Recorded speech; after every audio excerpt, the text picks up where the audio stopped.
नमस्कार दोस्तों, ER infra news में आपका स्वागत है। आज हम बात करने वाले हैं why India is so dusty. क्यों भारत में इतनी धूल मिट्टी है।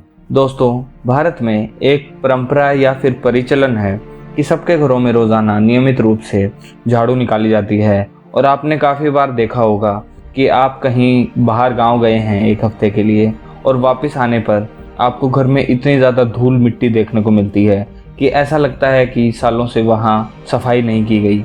आखिर इतनी धूल मिट्टी आती कहाँ से है।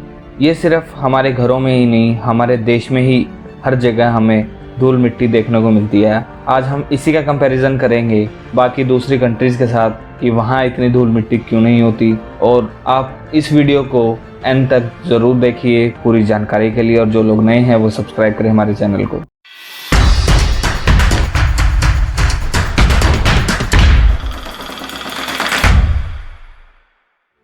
अपनी साफ़ की गई इस गाड़ी को अगर आप 1-2 दिन के लिए बाहर छोड़ दें बिना ढके तो ऐसा लगता है कि सालों बीत गए गाड़ी को साफ़ किए।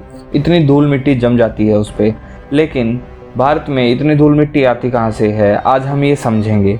भारत में धूल मिट्टी होने के कई कारण हैं, लेकिन उसमें से 90% से ज़्यादा इसका जिम्मेदार हमारा क्लाइमेट है। और इसी के साथ हमारे देश के अंदर का इंटरनल क्लाइमेट तो है ही, और बाहरी देशों के क्लाइमेट भी हमारे देश को इफ़ेक्ट करते हैं और धूल मिट्टी वहाँ से हमारे देश में आती है। पहले हम जान लेते हैं हमारे इंटरनल क्लाइमेट के बारे में। दोस्तों, मानसून जिसे हम बोलते हैं बरसात का सीज़न, ये काफ़ी ज़्यादा साउथ ईस्टर्न और हमारे लैटिट्यूड पे बसे देशों का ही मौसम है। यानी कि साउथ ईस्ट एशिया और हमारे लैटिट्यूड पे बसे हुए कुछ देशों को छोड़ दें तो पूरी दुनिया में प्रॉपर रेनी सीज़न देखने को नहीं मिलता। वहाँ बारिश होती है लेकिन साल के कुछ स्पेसिफिक महीने कंटिन्यूस बारिश नहीं होती जैसे हमारे देश में होती है। वैसी बारिश वहाँ देखने को नहीं मिलती, जबकि वहाँ छोटे छोटे स्ट्रेचेस में साल भर रैंडमली बारिश होती रहती है। जैसा कि आप जानते हैं कि जून से लेकर अगस्त या सितंबर तक कंटिन्यूसली बारिश होती रहती है हमारे देश में रेगुलरली।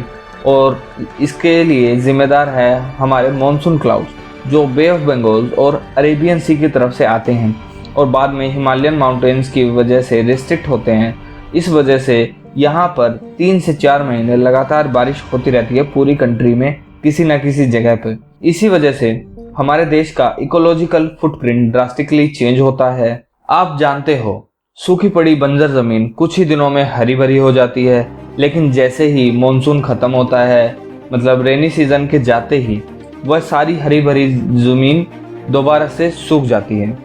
और यह साइकिल हमारे देश में लाखों सालों से चलती आ रही है। इसकी वजह से हमारे देश की सॉइल काफ़ी लूज हो जाती है, क्योंकि हर साल इस तरह से पेड़ पौधे उगते हैं जो ज़मीन को ढीला कर देते हैं और चट्टानों के अंदर से क्रैक पैदा होते हैं। उसी से धूल मिट्टी प्रोड्यूस हो जाती है। जब वो बारिश के मौसम के बाद सूखते हैं तो उसी के अंदर का मॉइस्चर और ह्यूमिडिटी एकदम से ख़त्म हो जाती है, तब डस्ट की फॉर्मेशन होती है। रेनी सीज़न के ख़त्म होने के बाद ही ईस्टर्न और वेस्टर्नली विंड देश के अंदर एंटर करती है। उसी टाइम डस्ट एटमॉस्फेयर में उड़ने लगती है और अलग अलग जगह पे चली जाती है, क्योंकि बहुत सारी फॉरेन कंट्रीज़ में यह फिनोमिना या ये वेदर कंडीशन देखने को नहीं मिलती। तो वहाँ का क्लाइमेट गर्म नहीं होता, तो वहाँ सॉइल में मॉइस्चर साल भर बना रहता है। और वहाँ पे कहीं भी किसी भी महीने छोटा गड्ढा खोदोगे तो आपको थोड़ा बहुत नमी देखने को ज़रूर मिलेगी। और दूसरी तरफ इंडिया में रेनी सीज़न में वो पूरा कीचड़ बन जाएगा और गर्मी में वो वापस पूरी तरह सूखी मिट्टी बन जाएगी। अब ये तो हमने जान लिया कि डस्ट कैसे प्रोड्यूस होती है। अब बात करते हैं बाकी और फैक्टर्स की जिसकी वजह से इतनी ज़्यादा हमारे इन्वायरमेंट में धूल फैल जाती है। क्योंकि हमारे देश में नॉर्दर्न साइड में हिमालय माउंटेन बसते हैं और वेस्टर्न और ईस्टर्न घाट्स फनल की तरह काम करते हैं। तो पूरे सेंट्रल और नॉर्दर्न इंडिया में हवा को रीडायरेक्ट करने के लिए जो हमारे देश की लूज सॉइल होती है वो मॉनसून सीज़न के बाद ऊपर उठकर अलग अलग भाग में सेटल होने लगती है, और ये भी पूरी की पूरी डस्ट का जिम्मेदार नहीं है। अब हम चलते हैं एक्सटर्नल क्लाइमेट फैक्टर्स की तरफ। हज़ारों लाखों सालों से अप्रैल मई के महीने में अरेबियन डेजर्ट से हमारे देश में धूल अरेबियन सी के ऊपर से गुजरते हुए पहुंचती है। ये भी एक नेचुरल फिनोमिना है जिसको स्ट्रॉन्ग समर विंड्स की वजह से अरबी कंट्रीज़ की जो भी रेत है वो उड़ के हमारे देश में एंटर करती है। इसकी सैटेलाइट इमेज आप देख सकते हैं। इसके अलावा हमारे देश में जो थार डेजर्ट है राजस्थान में, उसमें भी सेम फिनोमेना देखने को मिलता है। इसकी वजह से नॉर्दर्न इंडिया में ये धूल भरती है, क्योंकि ये प्रोसेस पिछले लाखों सालों से होता आ रहा है। तो साल दर साल हमारे देश में ये जो महीन सैंड होती है, जो हवा में बहुत आसानी से उड़ सकती है, इसकी संख्या बढ़ती जा रही है। जबकि जो सॉइल है उसका मैक्सिमम पोर्शन इतना हल्का भी नहीं होता कि वो हवा से उड़ने लगे। इसलिए ये दोनों चीज़ें मिलकर हमारे देश को डस्टी बनाती है। इसके अलावा भी अगर हम बात करें हमारे कंट्री में अर्बन एरिया और सिटीज़ में इतना डस्ट क्यों है, तो वहाँ भी हम काफ़ी चीज़ों को जिम्मेदार ठहरा सकते हैं।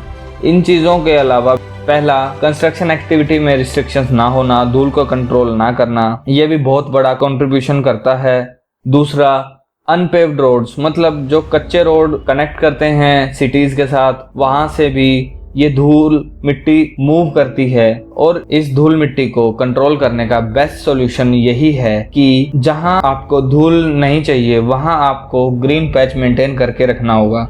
लेकिन जहां पानी की कमी है वहां ये करना मुश्किल है, लेकिन ये किया जा सकता है बहुत सी जगहों में, क्योंकि जहां पे पेड़ पौधे ग्रीन पैचेस मौजूद होंगे वहां सॉइल को वो बाइंड करके रखते हैं और जो डस्ट को प्रोड्यूस नहीं करते। यही सब है हमारे देश के डस्टी होने के कारण। अगर हम चाहते हैं कि हमारे देश में डस्ट कम हो तो हमें हमारे रोड्स के साइड में ग्रीन पैचेस को मेंटेन करना होगा इस डस्ट को रिड्यूस करने के लिए। तो आपको कैसी लगी हमारी वीडियो दोस्तों, कमेंट सेक्शन में ज़रूर बताइएगा। जो लोग नए हैं वो सब्सक्राइब करें हमारे चैनल को और बेल आइकन को ज़रूर दबाएं। धन्यवाद।